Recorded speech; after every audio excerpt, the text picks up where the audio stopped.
লাইলাতুল কদরে নফল নামাজ পড়বো 2 রাকাত করে। মাগরিবের পর থেকে ফজরের আগ পর্যন্ত এই সময়ের মধ্যে যখনই আপনার সুযোগ হবে তখনই আপনি নামাজে দাঁড়াবেন এবং নামাজে দাঁড়িয়ে প্রথমে নিয়ত করবেন যে আমি এখন 2 রাকাত নফল নামাজ কিবলামুখী হয়ে আল্লাহর সন্তুষ্টির জন্য আদায় করিতেছি।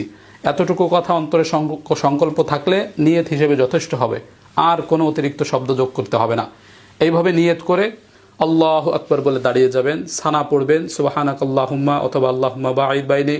সানা পড়ার পরে আউযু বিল্লাহ বিসমিল্লাহ পড়ে আলহামদুলিল্লাহি রাব্বিল আলামিন সূরা ফাতিহা শেষ করার পরে বিসমিল্লাহ পড়বেন। বিসমিল্লাহ পড়ে যে কোনো একটা সূরা পড়বেন। এখানে নির্দিষ্ট কোনো সূরা নেই যে এই সূরা পড়তে হবে, যে কোনো সূরা আপনি পারেন পড়বেন।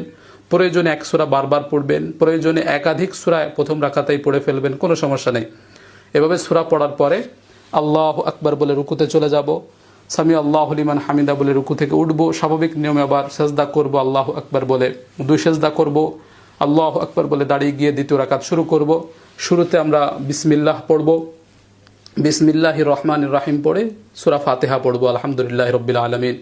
সূরা ফাতিহা শেষ করার পরে আবার বিসমিল্লাহ পড়ে যে কোনো একটা সূরা পড়ব, একাধিক সূরাও পড়তে পারি বা এক সূরা বারবারও পড়তে পারি। এভাবে সূরা পড়ে আবার আমরা আল্লাহু আকবার বলে রুকুতে চলে যাব, এরপরে সেজদা করব, 2 সেজদা করে বৈঠকে বসে যাব, তাশাহুদ পড়ব আত্তাহিয়াতু লিল্লাহি, এরপরে দুরূদ শরীফ পড়ব, এরপরে দোয়া মাসুরা পড়ব, এরপরে সালাম ফিরাবো, আসসালামু আলাইকুম ওয়া রাহমাতুল্লাহ, আসসালামু আলাইকুম ওয়া রাহমাতুল্লাহ।